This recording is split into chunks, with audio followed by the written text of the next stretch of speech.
Welcome back to the channel, you guys. I'm back again with a brand new video, and here I'm in Venice and I cannot wait to show you this incredible city. I'm going to be showing you the mainland along with the neighboring islands of Murano, Burano and Torcello. In my opinion, this is one of the most beautiful countries. It's got an incredible history, some amazing architecture, and I cannot wait to show you Venice. So stick around.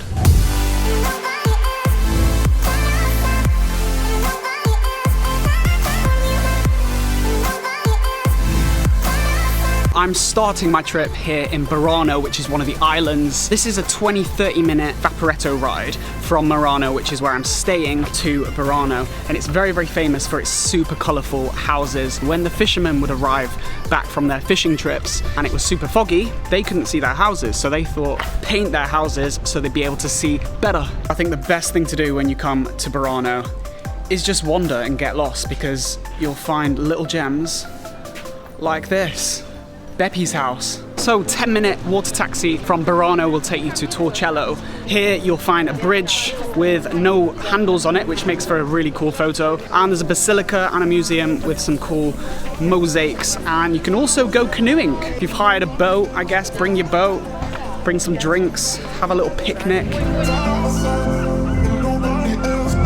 Now, getting around Venice is very, very expensive. One journey on the Vaporetto, which is the water bus, will cost you €7.50. There are day passes available in 1 day, 2 day, and 3 days. 1 day will cost €20, 3 days will cost €40, but if you're under 28, a 3-day pass will cost €28. So it's a massive saving.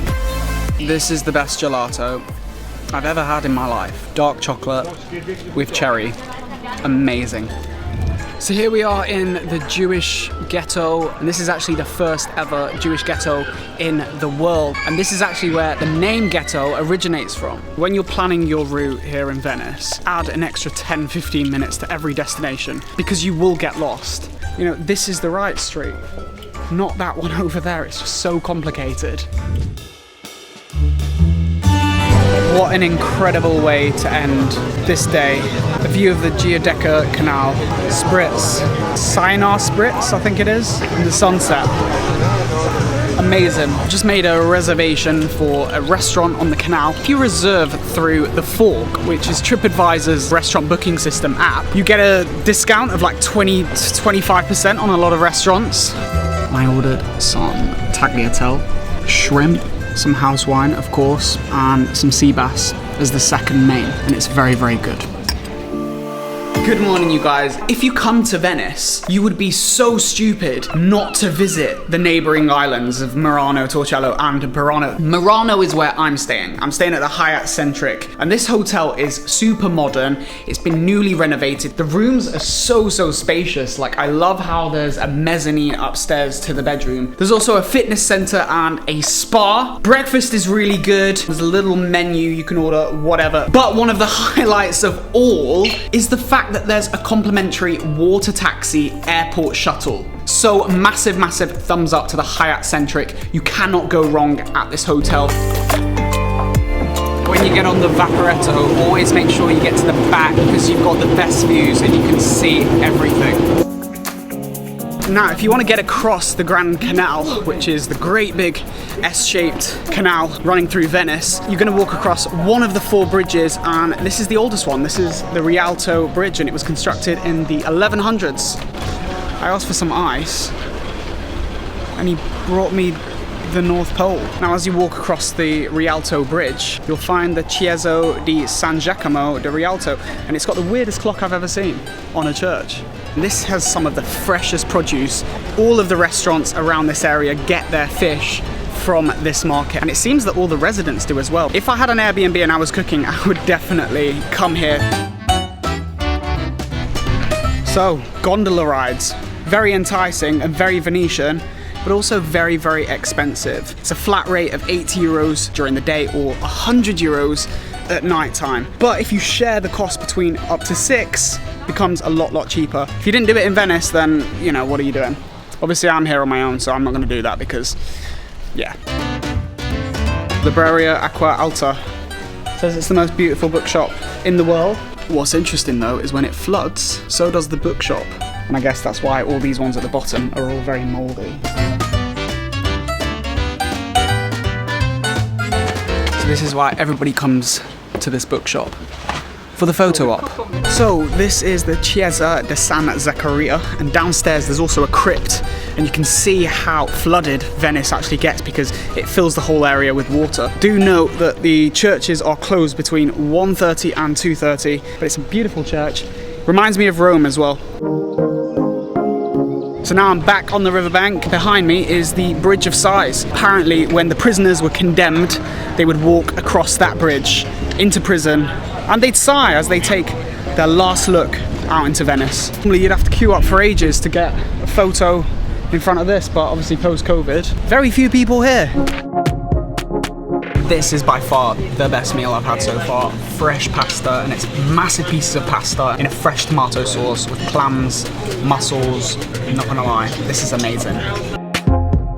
Here we are at Piazza San Marco, and this is where most people would start their trip, but I didn't because, you know, why conform? But here we've got the Campanile San Marco, which going to the top gives you amazing panoramic views of the entire city. So absolutely recommend going up there. It's only €10 and there's a lift that takes you to the top. It's annoying that there's not really any context to any of it because they expect you to download an app and you've got to pay for the app that gives you all the information of what you're actually seeing around the city. But then right behind me is the Basilica of St. Mark, which to be honest was a bit disappointing because it's actually closed. So you could only actually go to the balcony up there. Annoyingly, check the place is going to be open before you come to avoid the disappointment. So Doge's Palace is just closed. Last entry's at 5 p.m.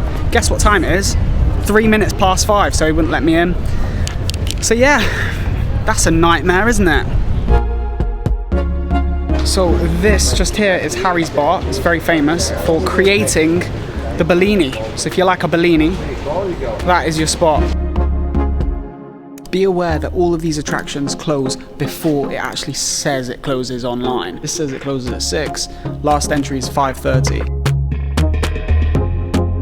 And that behind me is La Fenice Theatre, and it's absolutely stunning from the inside. It's actually burnt down 2 or 3 times, I believe, and it's been made even more beautiful every single time. I think this is the most beautiful time in Venice, about 7 p.m, when it's super quiet and the lighting is just amazing. If you don't want to spend the extortionate prices for a gondola, you can just jump on one of these public Vaporetto. From that station there, it'll take you under the Rialto Bridge all the way to the train station. It only costs €7.50 as opposed to €100. Bargain mate.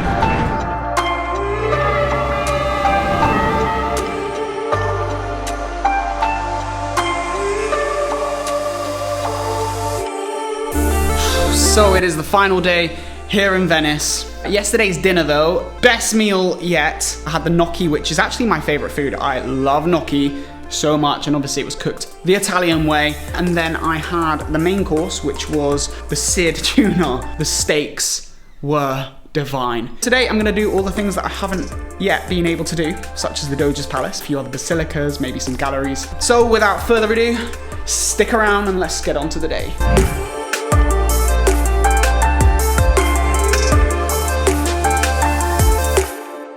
The queue for Doge's Palace is absolutely mental. Look at that. You can actually buy your ticket just around the corner in another museum called the Core Museum, and then you'll avoid having to queue up. The Core Museum was fine. It was a history lesson in itself. There was loads of paintings, but it is worth it because it includes the Doge's Palace, and it's better than queuing up in that massive queue.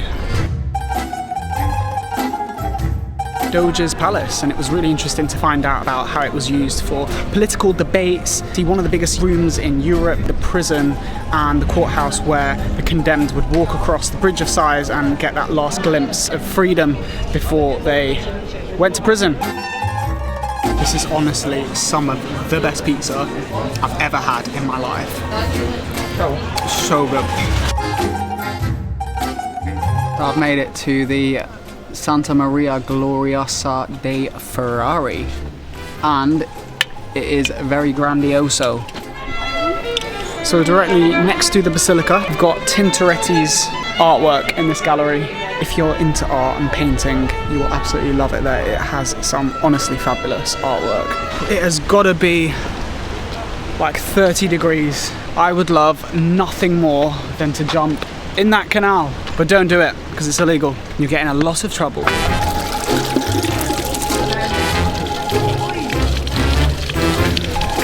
Tastes clean to me. So I got 1 scoop, mango this time. Good.